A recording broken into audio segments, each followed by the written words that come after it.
और अब खबरें विस्तार से। JKPCC के सदर वकार रसूल वानी ने कहा है कि गुलाम नबी आजाद बीजेपी के इशारे पर काम कर रहे हैं। उन्होंने कहा कि अगर आजाद के इल्जामात सही साबित हुए तो वो सियासत छोड़ देंगे।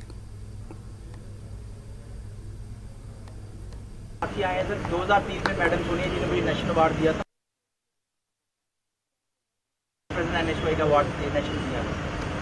हम चलते 20 साल में बिल्कुल। जम्मू कश्मीर प्रदेश कांग्रेस कमेटी के सदर वकार रसूल वानी ने कहा है कि गुलाम नबी आजाद से अवार्ड वापस लिया जाना चाहिए। उन्होंने इल्जाम लगाया कि वो बीजेपी के इशारों पर नाच रहे हैं। उन्होंने एक नेशनलिस्ट पर हमला किया है। उन्होंने कहा कि जल्द ही उन पर कानूनी कार्रवाई की जाएगी। वकार रसूल कहते हैं कि अगर आजाद के इल्जाम सच साबित हुए तो वो सियासत छोड़ देंगे। कोई 18 साल पुराना जो है कोई कार्ड दिखाया, हालांकि मैंने वो प्रेस में देखा, मुझे तो उस कार्ड के बारे में पता नहीं है। बाद में मैंने उसको स्क्रीनशॉट किया, मैंने देखा है क्या ये, मुझे पता नहीं था। तो वहां पे मैंने पाया ना उस कार्ड पे कोई साइन है, ना उस पे कोई मेरा साइन है, ना उस पे कोई मोहर है, और जिस मिलिटेंट का जिक्र करते हैं उस कार्ड पे उसका नाम भी नहीं है। और बाद में मैंने सोचा क्या पता कोई खाने में रिकॉर्ड हो जब वो मिलिटेंट मरा है, तो मैंने अपनी टीम थाने में भेजी, वहां से FIR निकाला। FIR में ना उस कार्ड का कोई जिक्र है, ना कोई उस मिलिटेंट से कार्ड पकड़ा गया है।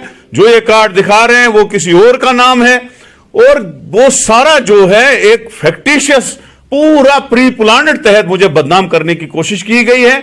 मैंने सुना है कि गुलाम नबी आजाद ने वो अपने WhatsApp पे न्यूज चैनल वालों को भेजा है, जो मुझे अननाउन सोर्स से पता चला है।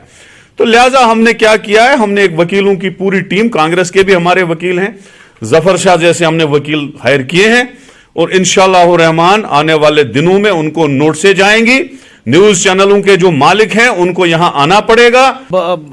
ये अनुमान लगाया जाए कि ये आप पे जाती अटैक है या फिर आपकी पार्टी पे ये अटैक है? जनाब, ये बीजेपी के साथ मिलके, मोदी, अमित शाह और RSS के साथ मिलके पूरी साजिश बना रहा है कांग्रेस को बदनाम करने के लिए, राहुल गांधी को बदनाम करने के लिए, फेक खबरें फैला के। मैं ओपन हूं, इस वक्त भी यहां डामोले में मौजूद हूं। आए गुलाम नबी आजाद सबूत लेके, लेकिन वो आए, मुझे दिखाए। अगर वो साबित हुए, जो सजा मुझे देनी है वो दो, और मैं सियासत से रिजाइन करूंगा। झूठ बोल रहा है, फरेब बोल रहा है, इस उम्र में उसको फ्रॉड नहीं बोलना चाहिए। आप उस कार्ड को लाओ, आप देखो उसमें कोई सिग्नेचर है मेरा, आप देखो उसमें कोई मोहर है। अब मैंने तो कल कोई प्रेस में वो स्क्रीनशॉट करके देखा, मुझे पता ही नहीं। 18 साल पहले की कोई खबर ला रहे हैं झूठी, फ्रॉड, ना उसका कोई सबूत है। तो मैं ये कहूंगा, प्रेसिडेंट ऑफ इंडिया से गुजारिश करूंगा, जो गुलाम नबी आजाद को आपने पद्म भूषण दिया है, उसने नेशनल सिक्योरिटी पे कंप्रोमाइज किया।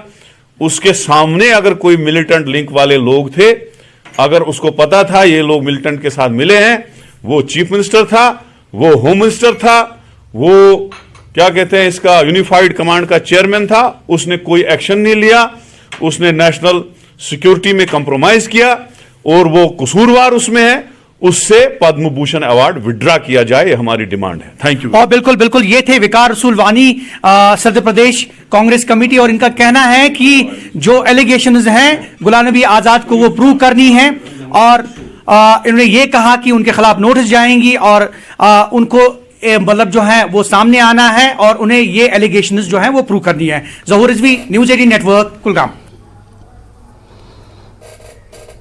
और डेमोक्रेटिक आजाद पार्टी के